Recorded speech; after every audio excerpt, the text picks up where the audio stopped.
Hello and welcome to the 25th episode of the Ademola Bookmen Podcast. My name's Al Bond and I'm here with my friend John Coughlin. Hi, Johnny. Hey, Al, how you doing? Yeah, I'm doing fine, Johnny. Now I've got through that. And this week we're doing I Think Therefore I Play, the Andrea Pirlo autobiography.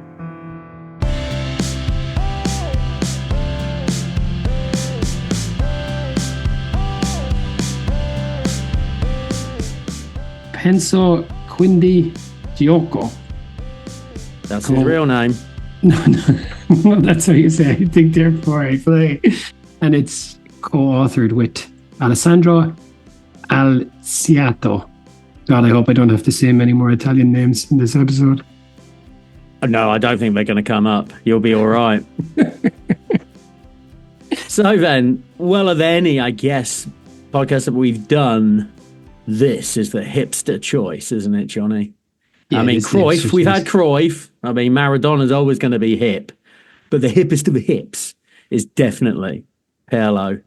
Johnny, what did you think about Pirlo before you read this book? You know, I was thinking about this because I thought you might ask the question. And obviously, I've seen Pirlo play many times. And I just don't know if I ever really got it, to be honest, about Pirlo. Yeah, so Pirlo fans turn away because he's one of them. Yeah, I guess I must have seen him play a million times, but with the exception of penalty kicks, I don't remember a single fucking thing he ever did in a game of football, and that's genuinely the truth. And I know that's a failing on me, but he was just one of those players, Johnny, I didn't get. He's like, and I know what I like this. He's the Italian Carrick, isn't he?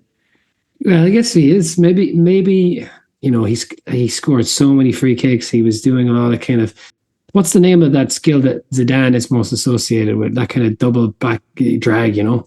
He did a lot of that kind of stuff. He wouldn't have seen a lot of that from Carrick. But yeah, I think he might have been. Yeah, I think he might have been a bit more flash than Carrick. But I see what you're getting at because they were both at the base of midfield. That's the kind of thing, isn't it?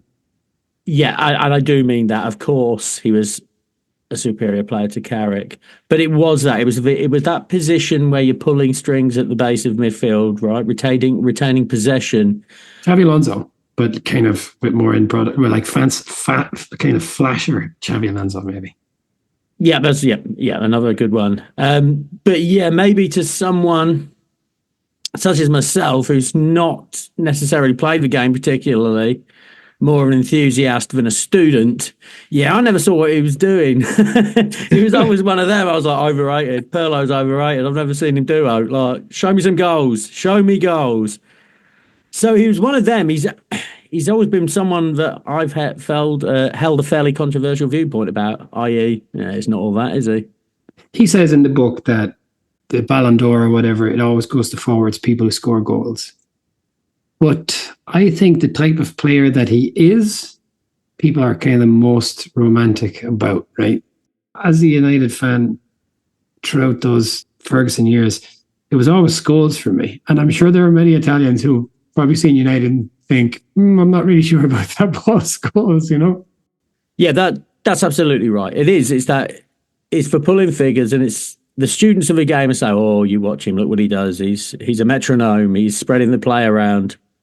Whereas I was watching the forward players, frankly, like, look at him scoring goals. He's captured my You're watching imagination. Pippo and Zach. Well, let's get back onto him. You think he's an unpleasant character now? Just you wait. I've got a question for you in the form of a riddle. Not really. Pirlo is to Italy what James Milner is to England. You've struck me dumb, Johnny. How do you mean? Well, that's the question. Pirlo is the most capped under-21 player for Italy with 46 caps. Look who's done his research then. No kidding. How about that? He's about as unlike Milner as any other footballer could be, though, isn't he? I mean, just in terms of, just look at him. Look at his beautiful full lips. Milner's not got a lovely pair of lips like that, has he? I mean, Milner's short and squat, whereas Pirlo is languid and exotic and elegant. And he's got a heck of a mane, that man. Yes, he does. Yes, he does.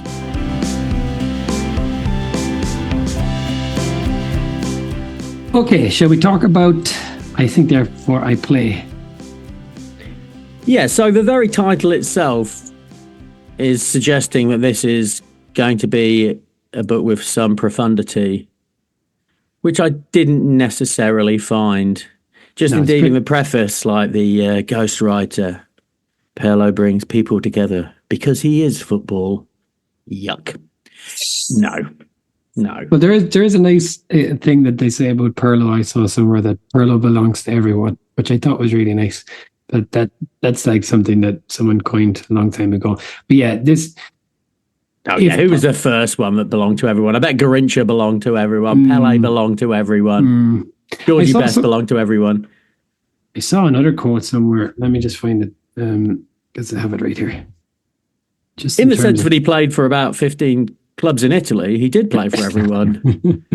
He did belong to everyone at one point or other, right? But Buffon, who played with Pirlo at Juventus, said Pirlo is a genius. Together with Baggio, I think he's the greatest talent that Italy has produced in the last 25 years. Now, that's really saying something. Pirlo himself dedicates a whole chapter to Del Piero. And Buffon would have played for Del Piero for 1,000 years. So it's interesting that he would have picked Pirlo over Del Piero. It's really saying something, isn't it? Well, it is. But I would imagine that is probably the common consensus among everybody, right? Who are the leading Italian footballers of the last 25 years? I mean, for me, Del Piero is a bigger name. I just watched him play more. I watched him play more in the Champions League. Even when they won the World Cup, as soon as England get knocked out, I'm out, man. I'm out. I can't bear to watch any subsequent. I did watch the final, but I don't remember. Who remembers anything but Zidane's headbutt? Well, see, this is why I stopped watching any international competitions after the second week of the League of Nations. Well, it's different. I mean, sometimes it's nice. I can remember watching 2008 being like, I've got no dog in this fight. I can just enjoy the football. Yeah, Del Piero and that Italian team, I always like that Juventus team in the mid-90s. It was so terrifying for United fans. And that was really the kind of zenith or the end of the heyday of Italian football. So even though Pirlo won 2 Champions Leagues with Milan, I don't think Italian football was as strong in those years as it was when Del Piero was playing. But anyway, whatever, I think we've probably established that neither of us are Italian football experts, so we can probably stop pretending. Yes, that's it. Anyone coming in for some pure Pirlo hagiography is going to be very disappointed. Yeah, okay, so he played with Brescia when he was a little man. When he was a kid. And what was interesting, I suppose, is that he went to Inter as fairly soon. People were coming to see him at Brescia when he was very, very young. And he was he was playing for Italy from under 15. And he obviously played all the way through the various ages. But he was kind of a known quantity from a very, very young age. But obviously not a Rooney, because he played so much in the under 21s, more of a Milner, as previously discussed. But he went to Inter as a young enough fella, but it didn't work out for him, and he had been an Inter fan, so that was all kind of interesting. But I'm kind of giving this, I'm giving you the kind of the timeline, but this book isn't written in that style. No, it's not at all. It's not an autobiography. It's more a collection of his thoughts, a la Milner again. Right. Or Crouch, I thought there were similarities to the Crouch book. Much like in the Crouch book, a lot of the thoughts or reflections or little pearls of philosophy, whatever you want to call them, are pretty damn lame. They certainly are, and he seems to undermine them all within the same paragraph a lot of the time. For example, there is a big long paragraph about footballers' crazy superstitions, which he mocks all the way through all these silly footballers. There's Gilardino, who'll take his disgusting boots with him wherever he goes to squeeze the magic fluids onto his new boots. But he makes all these points about how ridiculous people's superstitions are, but then he says he always makes sure to touch his balls in case they are right after all. He's just got that little safety net, I think this is bollocks, but I'll just touch my bollocks to make sure it is bollocks. I didn't really understand, but he seems to be caught between two camps there. Actually, maybe I said let's go ahead with it, but I think it actually warrants kind of just outlining some of the things that he did, because it's really quite something, because it's not really in the book. What I thought was really striking is, so he went into, didn't work out, and he went to Milan. He was at Milan for 10 years, and he won the European Cup twice there, and he won the scatologicale there as well. But he seems to hate Milan. He doesn't mention any of that, really. Like, he talks about the Liverpool game, and we can get to that later. And then he went to Juventus, where he won the league four seasons in a row. But it's not, there's no kind of chronology. And if you were trying to, if you were studying this book because you had an exam on Pirlo, you might fail the exam, because there's not a pile of autobiographical detail in the book. No, not at all. Yeah, it just jumps from chapter to chapter, each with a different thought. Yeah, with no notion of chronology. Yeah, and you'd have no idea really what he's won and what he hasn't won. He spends a good deal more time on his defeats than he does his victories, which I thought was telling. Yeah, and it's not that I want books to go in a chronological order, and I'm all for this idea of just kind of outlining kind of interesting or entertaining kind of things. But in any of the books where they've done it, I don't think we're yet to come across a book that has done it particularly well, I think. Yes, it's very unsatisfying, and it ends so very, very abruptly. All of a sudden, there's just like a final thought, and then that's the end of a book, and it's like, that was not how to finish a book at all. Not at all. He just like turned the next page. I wonder it's the index. It was jarring. It's because he is so superstitious, as you pointed out, that he said he had to end the book on the 20th chapter because his number is 21 and he wants to start his next book on chapter 21. So there you go. He was saying that they're all crazy for being superstitious, but that's the reason he cut the book in half. Yeah, maybe make the chapters a bit longer. You can fit more in. I wasn't asking for more of his thoughts. I think the thing about it was, here the ghostwriter, and potentially, I suspect the ghostwriter thought they were being really funny. And I think I was about halfway through the book when I realized, these things are supposed to be funny. Like, he has a whole chapter on how he hates warm-ups. And it just went on and on. And it really did take me a while to realize, this is supposed to be satire, but it just wasn't particularly good satire. Yeah, so this is what he says about warm-ups. One part of my job I'll never learn to love is the pre-match warm-ups. I hate it with every fibre of my being. It actually disgusts me.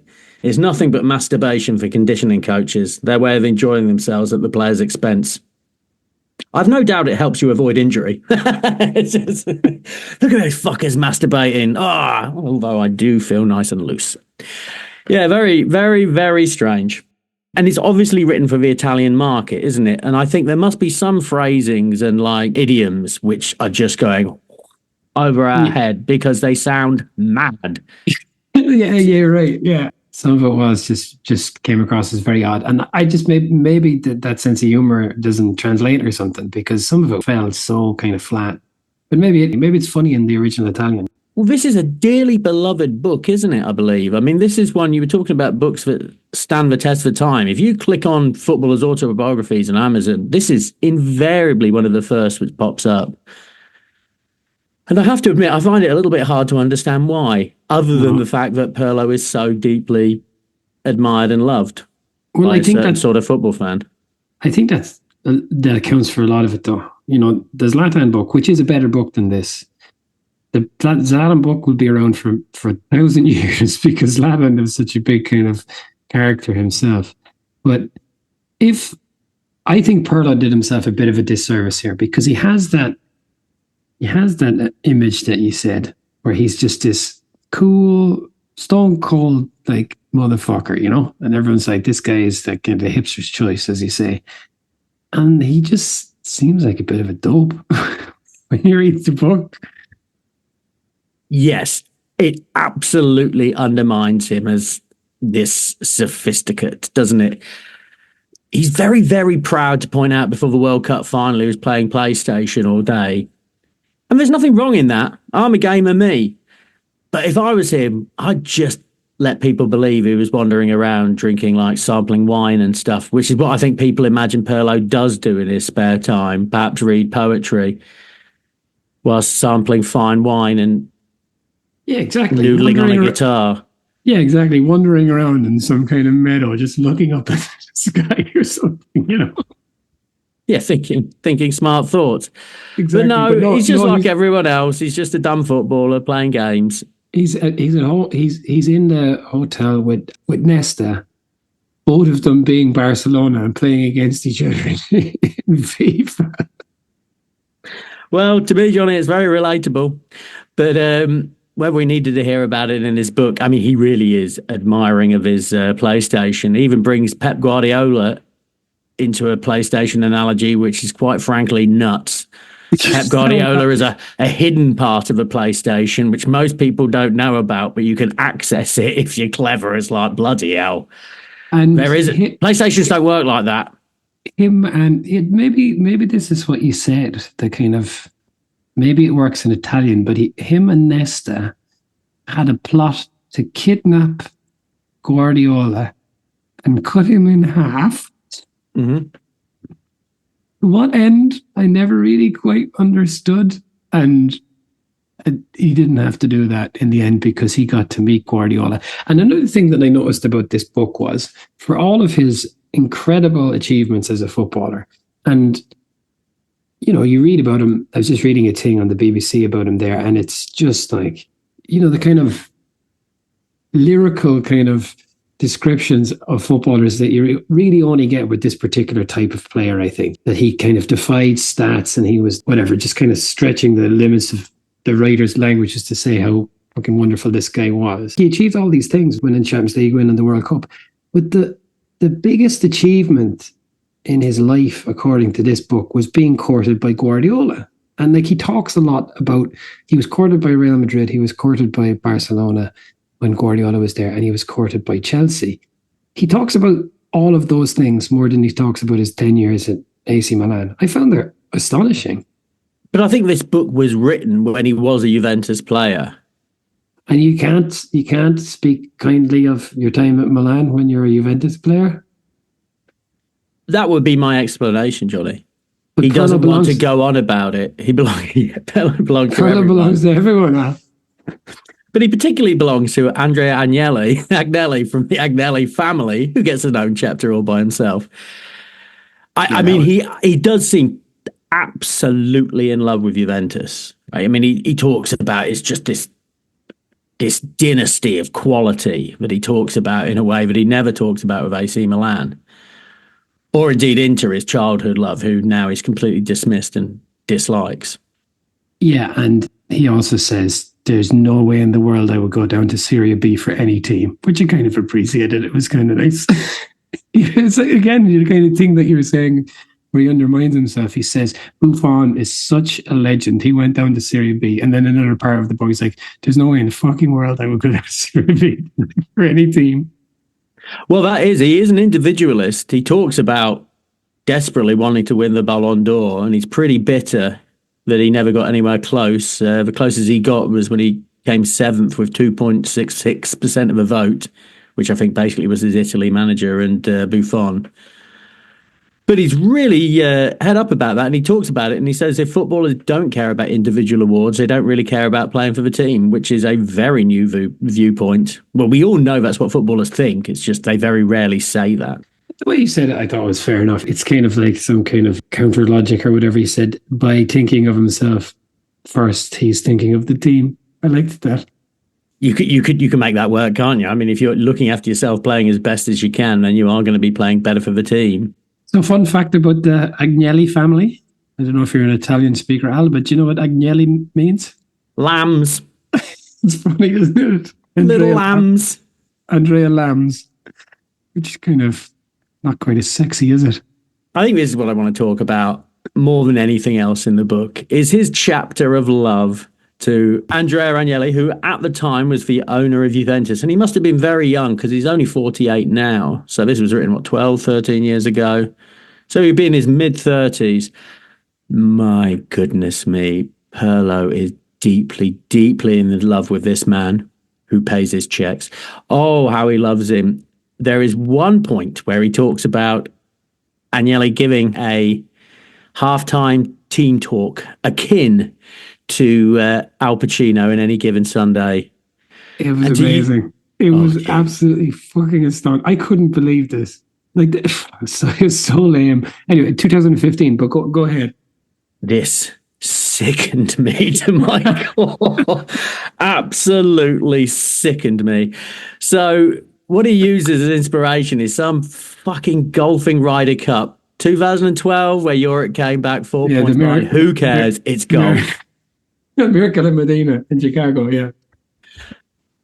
And so Agnelli gives a speech about this, and I have to hear about this stupid speech. And more than that, I have to read the words in Pirlo's autobiography, Justin fucking Rose. I don't want to read about Justin Rose. Rory McIlroy. Get the fuck away from me. I don't want to hear these names in a book about football. What's he doing there? All 12. He named all 12 members of the 11 members and the non-playing captain. He named all of them, which was an interesting editorial choice, I thought.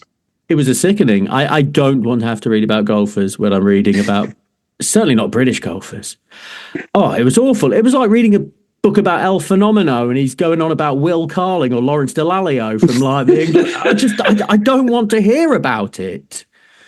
No, Agnelli, that is a horror. And he's like, I got home and I wanted to know more about this triumphant Ryder Cup team. No, we play football. You've won the World Cup. Don't worry about it. It's shit. Yeah, so the speech itself as well was essentially he described what happened. Europe were down X amount of points and they needed to get 8 points in the last day out of 12, which is kind of unheard of. But the speech just sounds like he kind of described what happened. And it does make me think, and we've talked about this, that sometimes I think you read these books and you're looking for that, that little thing that you didn't know about. What is that kind of X factor, if you want, that they have, the je ne sais quoi that they have in the changing room that makes these players go that extra mile? But I think a lot of it might be just quite lame. Well, it is quite lame. I mean, that's what these inside football club TV shows us. You think, you're getting Al Pacino with Any Given Sunday, but in fact, you've got Mikel Arteta drawing a heart and a brain on a board, shaking hands, or you've got Agnelli talking about the fucking 2012 Ryder Cup. Another thing about this book, again, I listened to this one. It's available on audiobook, and it's not read, because this is what the guy says, it's performed. And the guy thinks he's doing like I, Claudius or something like that. It's comical in parts. But when he does Al Pacino, he actually does Al Pacino. It's really, really ridiculous. Really ridiculous. To the point where it was kind of fun at that point. Oh, wow, that is fun. It was kind of fun. Performed by, I mean, that's a red flag right from the get-go, isn't it? Yeah, absolutely. Anyway. And another thing, Johnny, have you ever watched, I've watched that Any Given Sunday. It's not that good. It's all right. The speech is fun, but the film's not the best American football film, I don't think. It's grand. It's grand. Until it became a thing later. I never remembered that speech. There are so many really, really rubbish stories in this book about, is it Nesta who got injured? Or was it De Rossi? One or the other. And at the World Cup, it was De Rossi in 2006. And then they got lost on the motorway. Again, maybe it's a language thing, but I couldn't even understand the story. No, I didn't understand the story. It was all something to do with Ausfahrt, meaning exit. And they kept telling he was going out. It sounded quite dangerous and gave me stress. Frankly, this story is like they go, you got to get off here. And it's like, he had to brake. And it sounded like you could have caught a huge crash, but they're all laughing away. That was funny. And then it was a very peculiar story. Then just kind of harassing Gennaro Gattuso, just really harassing him. And he sounds like Pirlo makes him out to be kind of like borderline. According to this, Gattuso is so dumb. And then Gattuso is a reasonably successful manager now, so I'm not sure I buy it. Yeah, and Pirlo is not so successful, is he? But spraying him with fire extinguishers and this kind of stuff, but just kind of tormenting them. But this is Again, I'm mocking his speech as well. That's absolutely abysmal. Just someone just picking on you every time you get a word wrong. I mean, that I suppose it's funny for them. But poor Gattuso, does also not someone think of Gattuso? It's still bullying just because you're a footballer. I didn't hate it or anything. I didn't particularly like it, but I didn't hate it. There's kind of fun stuff in there, I guess. A lot of dumb stuff and some fun stuff. I warmed up to it, to be honest. I started the first half hour, I was like, this is shit and stupid. But we got some nice moments. There are some pretty decent quotes. Conte, what does he say about Conte? It's a fairly famous quote. But when Conte speaks, his words assault you. Yeah, I believe that. Like, I do believe it. And I think the other famous quote was, and I pray to God, because if there is a God, he certainly isn't French. I think that one stuck out, right? That one did stand out. That was quite funny, to be fair. Did you know that about Conte, that he had received a 10-month ban for match fixing when he was the manager of Siena? Funnily enough, it was reduced to 4 months on appeal, but then he was cleared after he served the 4 months and just before he was made Italy manager.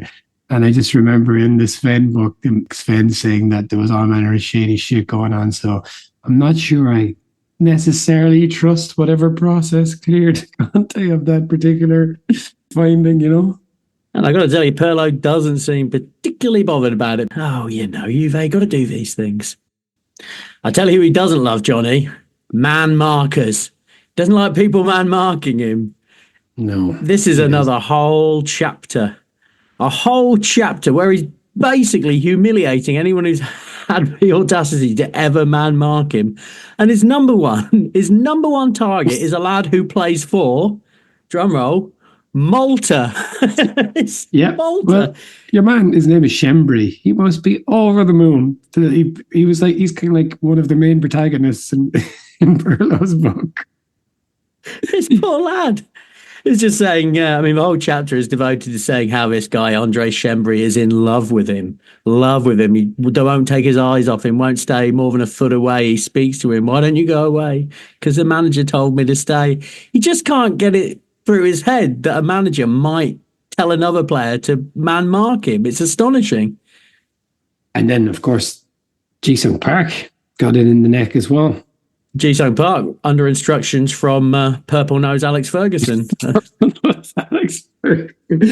was kind of fun, wasn't it? But I do remember Park in the Champions League was usually, that was his job, and it wasn't nice. Fergie's teams in the Champions League around that period were pretty bloody dreary. He was always very cautious in Europe, wasn't he? Very cautious. So cautious, yeah. It wasn't the United way. No, I mean, it had some success, but as I always say, they could have had more. But it's interesting to know. I guess that's what Ferguson is known as throughout Europe, right? He's the purple-nosed bloke. I mean, he's not the legend that he is in Britain, is he? So he's just like a famous manager. You must see him on the TV every Wednesday night. Like, it's old Purple Nose. Yeah. I enjoyed the foreign perspectives, and I'm going to just jump quickly to the Liverpool Champions League final. Yeah, which was just so much fun to see from the other point. How can the good guys lose? And it has never occurred to me ever that AC Milan could be considered the good guys, despite my very real antipathy towards Liverpool. Yeah, just seeing it from that perspective was eye-opening for me, because I was always like, well, of course, the good guys won that game. Look at the assorted stars, the band of mercenaries defeated by Benitez's band of fairly shitty players, except for one or two. He called Dudek a clown. Yeah, very bitter about old Dudek, and he thought he was mocking them. That was something that never occurred to me. The wiggly spaghetti legs. That was just trying to put them off. Yeah. But he sort of saw it as them like their knees were knocking together, which is why they'd lost their 3-0 lead. And I'd never seen it like that. I'd never thought of it like that. But Pirlo did. That whole chapter about the Liverpool defeat, as you say, there is an element that's interesting there.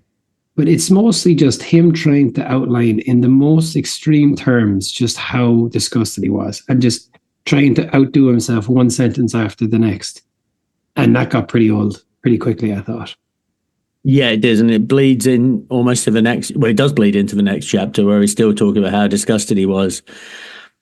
I can only imagine, though. I mean, much as it's remembered as this miracle in Liverpool, but what trauma that must have inflicted upon AC Milan fans. I mean, it must have been pretty brutal. But he doesn't like. There's not a single insight into the game. Yeah, you're right. Yeah, you have nothing on that, and that would have been interesting. Why did they all stop playing? He just says they forgot who they all were, all 11 players. But yeah, that's silly, isn't it? It's a bit glib. In the same way, it's falling flat when he's trying to be funny. Maybe he's trying to be like philosophical, but he's failing to be. But contrary to that, when he talks about walking up to take the first penalty in the World Cup final in 2006, he talks about how it feels in that moment. And this is something that you've probably heard or read elsewhere, but that is interesting. It is interesting. Imagine being that person in that moment, that however many million or billions of people are watching you. That is pretty incredible stuff. So I was interested in that. How do you think you'd handle that, Johnny? Because I think I know how you'd handle it. I'd be happy if I made it as far as the penalty spot. I'm not saying I'll do any better, but yeah, I don't see you doing great in that situation either. Those legs would be shaking, wouldn't they? Oh, blimey. Yeah, absolutely. Absolutely. He gives some interesting enough kind of behind the scenes kind of descriptions. Lippy calling them all shits when they drew with Australia in the same World Cup. Some of that is kind of vaguely interesting, but I guess in a lot of these books, they don't give you all that much kind of new stuff. Well, I guess what was interesting was totally out of nowhere at the end of the book, there's an accusation against Deportivo La Coruña for taking drugs. Where did this come from? Well, he had pretty good evidence, didn't he? Because he's never seen people run so hard in a game. And there it was. Oh, those lads just didn't stop. Yeah, even at halftime, they just kept running around. He kind of immediately segued into talking about how Barcelona would never do drugs. And then for a minute, I was thinking, is he trying to tell us something here? But I don't think he was. But just back on the Barcelona thing, he said that he was approached by Guardiola to be the kind of fourth midfielder to rotate in and out with Xavi, Iniesta and Busquets. Which would have been really something. Like that is a legendary team, and particularly a legendary midfield. Well, Messi as well, obviously, but like that would have been quite a cast of characters to be involved with.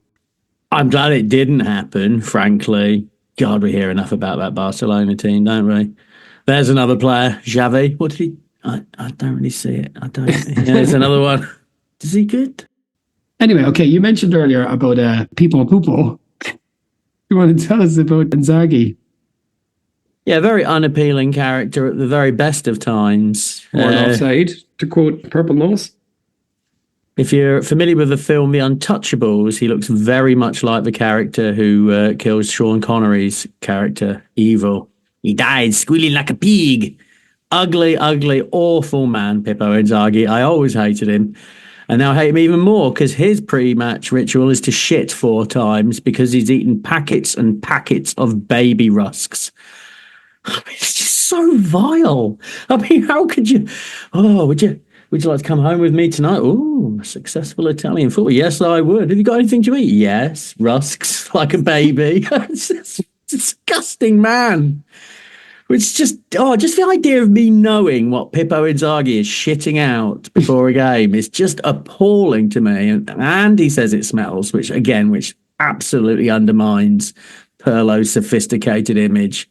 It's all toilet humour, PlayStation and shitting. Well done, Pirlo. Again, it just reminded me of the Crouch book.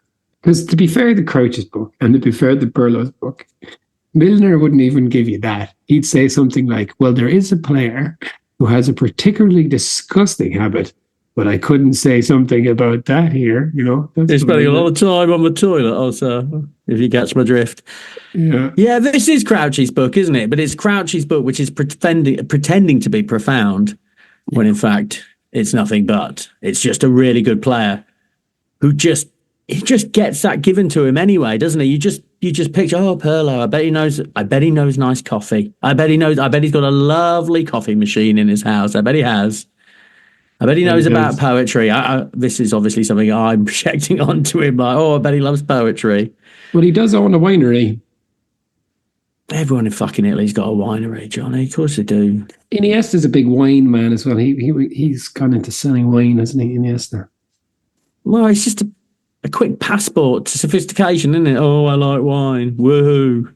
Good for you, mate. It's gross. Everyone knows wine is gross. No one really likes it, but just pretend. And that's my final word. They're just pretending to look smart. You're not smart. Tastes like this. No, it doesn't. It tastes like red wine. It all tastes like red wine. Some taste nicer, some taste worse. But they all have a standard of about 4. The best tasting one tastes 4 out of 10. Sorry, Johnny, do go on. Sorry, I keep trying to cut in, but I do kind of agree. Wine. Yeah, it's shit. And don't get me started on white wine. And fucking champagne is the biggest con in the whole world. What are you? Get away. Just like mixed beer and Fanta. There you go. Boom. You'll like it just as much. Anyway, so of course he's got a winery, and that makes him sexy, doesn't it? Like, imagine there you are in a bar, like looking all cool in your old neck jumper with your cigarette and your long hair. Oh, I own a vineyard. I bet you do. But inside that vineyard, he's watching Pippo Inzaghi taking a shit whilst playing PlayStation. So let's not forget that, ladies. Hiding in a wardrobe with his fire extinguisher, waiting to get Gennaro Gattuso. Yeah, there he goes. Very just a Serge Gainsbourg-like character. He's not at all. He's just a knobhead like all of them. Well, we got some other thoughts. Should we do a chapter on racism? Don't do your chapter on racism because it's not going to come. I want to do a chapter on racism. Victims of racism, Johnny, it's actually easier than you thought. Just smile at them. Just give them a lovely big smile. Don't walk off. That's surrendering. Just give them a big smile to let them know you like them. That counteracts the racism. So, Balotelli's all right. He's doing great.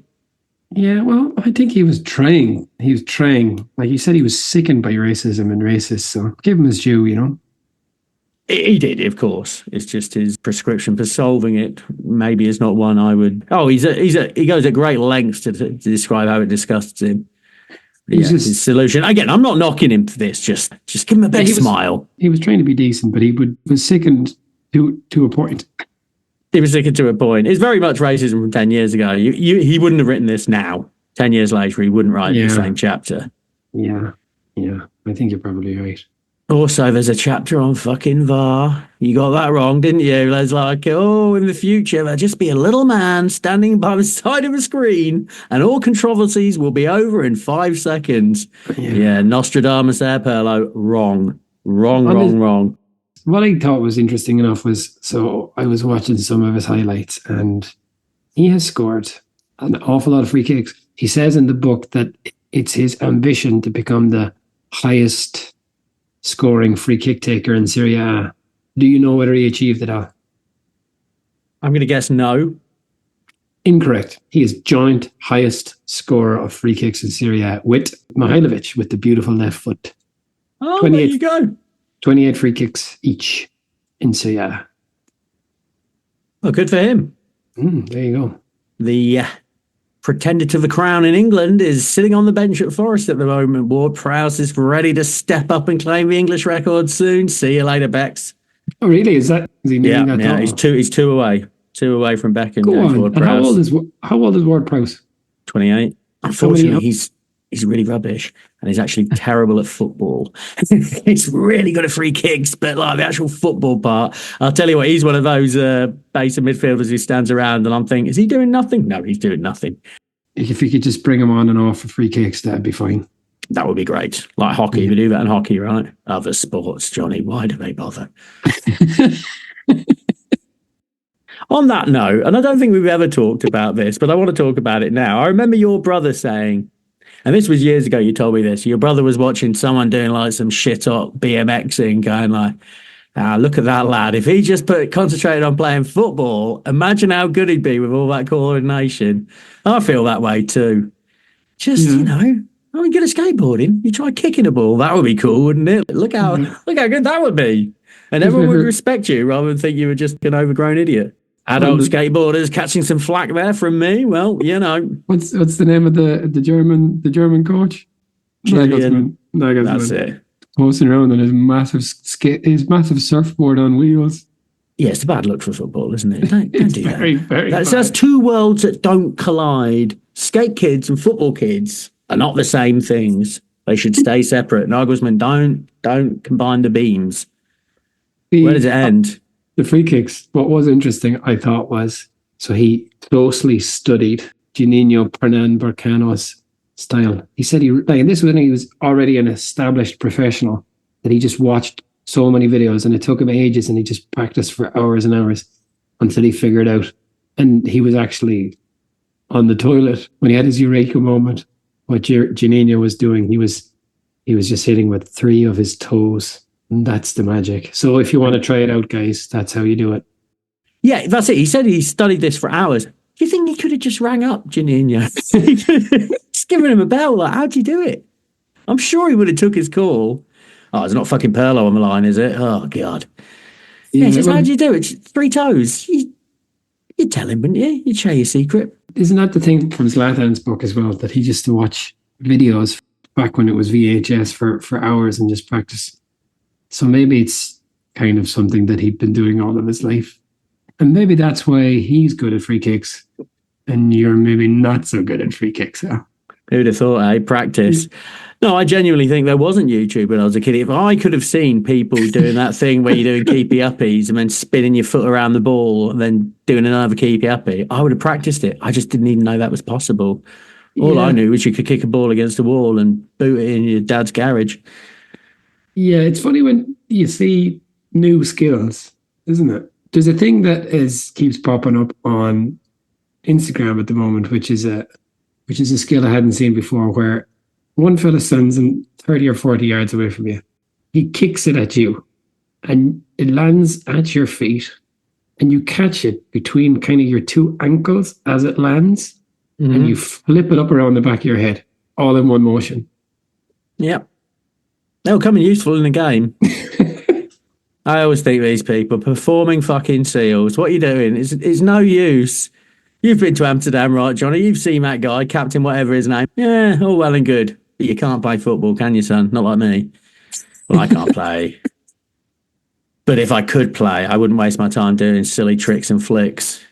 I'd be a Terminator. Broken dreams, Johnny. Broken dreams and old age. Look him in the eye. I won't be a footballer now. I think, therefore, I regret. I think, therefore, I regret. Sounds about right. Yeah. So, like, I don't know if there's a whole pile else. Like, I'm looking at my notes here. I don't have a whole pile else to say about this book. No, that's it. We see there's no insight into the family other than that he's got a shitty Chinese tattoo of his son's name on his neck. He says he doesn't like tattoos. I have 3 of them. That's what he says. Yeah, but this is different, Johnny, because he feels these people on his skin, so they should be represented on his skin because he is a person. There is a lot of bullshit in here, a lot of waffle. Yeah, and he got very, very. I bet he take that back. Will I get a little Chinese symbol? Don't get a Chinese symbol. Don't do that. You did it. You did it anyway. So yeah, it doesn't like tattoos, but it has 3. What was very strange, Al, was that chapter where he talked about the rumor where he was a member of the Romani community, which was a weird thing to bring up because he's essentially bringing it up to deny it. He said specifically that the rumor was that he's a member of the Sinti community, which is a subgroup of the Romani people in Italy. But it was weird, right? It was a weird thing to do, I thought. Well, yeah, he said the press made a big deal of it. They thought it was... I mean, when we say Romani people, is it wrong to say gypsy? But I mean, the gypsy people is... That's the term he uses, yeah. Okay, but... So, yeah, he's at pains to point out he doesn't belong to this Sinti people. But equally, he said he was unable to say that he wasn't a member of the Sinti community because that would bring prejudice against them, which didn't really seem to make much sense. I mean, by the fact he was denying it, I guess, would be saying a snub. And he was saying that it was a negative thing or something, I guess, by denying it or something. But it was very peculiar. Just a very peculiar little story. And I guess it made more sense if you're Italian and know more about Pirlo than we do. I guess this must have been a big story in Italy because he addresses it for 4 or 5 pages in the book. Yeah, which, by the way, is a very, very, very short book. I mean, 4 or 5 pages is 6% of the book, near enough. Oh, yeah, it's one of the 20 chapters of the book. Yeah, absolutely. I do think that he wasn't trying to be nasty or anything like that. I think it was just really clumsy and ill-advised. No, absolutely. At all stages, I think Pirlo comes across as a decent fellow and is trying to convey that there isn't anything I'm reading where I'm like, ooh. Yeah, and he even talks about, like, when in that Balotelli stuff, when you said, like I said, as he said, maybe it's a bit out of time how he put it, but he was saying that Balotelli could become like a role model for kind of anti-racism in Italy. And obviously in the 10 years since, things have gotten worse in Italy, including under the current government, which is a right-wing government. So I think he's a pretty decent guy. He's just also a bit of a dog. Yeah. I mean, I think we perhaps expect too much for Pirlo, just simply because of the way he looks. And in a way, isn't he like, okay, this just limits to this analogy, but maybe he's the Italian Matt Letizia. Not because, like, Letizia is just kind of totally nuts, but Pirlo isn't as smart maybe as his football suggests. Yeah, I think that's probably exactly right. At the end of the day, these lads get plucked to be footballers when they're 8 or 9 years old. They spend their whole lives in academies surrounded by other footballers talking about footballers and the things that football talk about. And never having to grow up. Never having to grow up. Never, never. Their world is PlayStations and it is football and it is girls and money, right? And how do you? I mean, I don't blame anybody. And wineries. Yeah, and wineries. And when you look like that, I mean, he's just the absolutely archetypal vision of an Italian lover. If he walked in a room, I'd be like, oh, I'll get my girlfriend. Come over here, lovey. Come here. Hold my hand. Here you are. Don't go and talk to him. No. Yeah, he'd make me feel insecure. Well, and, talking about the world that they live in. So that he ends the book with this. He was approached by Qatar to go and play there for 10 million a year, but he was still playing in Italy. He was still playing with Juve. And he was like, I only came to be polite, but, it's not for me. And they're like, 11 million. He's like, no, 12 million. And his agent is kind of getting kind of hot under the collar. But it's like he's kind of gilding the lily sometimes, Pirlo, because he doesn't need to do those things. Why does he have to tell us about that he was interesting to Guardiola or that Qatar wanted him to play football? Well, I guess that is just an effort to tell us that he is not money orientated and he's playing for the love of the game. He doesn't, I mean, that's what he told them, right? I don't see my career as being over yet. He's going to try and play at the top level for as long as he can. What did Pirlo do when he left the Italian side? He just retired? No, he played for New York City Football Club. Oh, yes, he did. Yes, he did. And genuinely, there were people in New York who didn't realise that he wasn't a specialist corner and penalty. There it is, but a specialist free kick and corner taker. They really did think he was that because he would just not be present on the pitch, strolling around. He's famous over here. Like, there were genuinely people who thought he was like a guy in American football who came on just only to take corners and free kicks. But in fact, he was on the pitch strolling around. Yeah, he didn't lift a finger. He says in the book that he would never become a manager, but he did become a manager. He was the Juventus under-23 coach. And then he was just promoted to the first team role, but he didn't last a year. And I think they lost, I don't want to get this wrong, but I think it was the first year that they didn't win the league for a long time. And he also managed in Italy and Sampdoria, but I don't think he ever lasted more than a year. So, but that's only up until 2024. So maybe like Lampard, who I see as in frame for the Coventry job, that Pirlo has a 4th or 5th life yet in management. Yep, I suspect he doesn't. He just doesn't have the intensity to be a manager, right? That's how he comes across to me in his book. Just too goofy. Yeah, exactly. I think the Conte and Guardiola, the guys that he talks about, I doubt they were playing as much PlayStation as Pirlo. No, you're quite right. Yeah, all those people, what do they all have in common? Old purple nose, it's the intensity. And yeah, he certainly doesn't have that.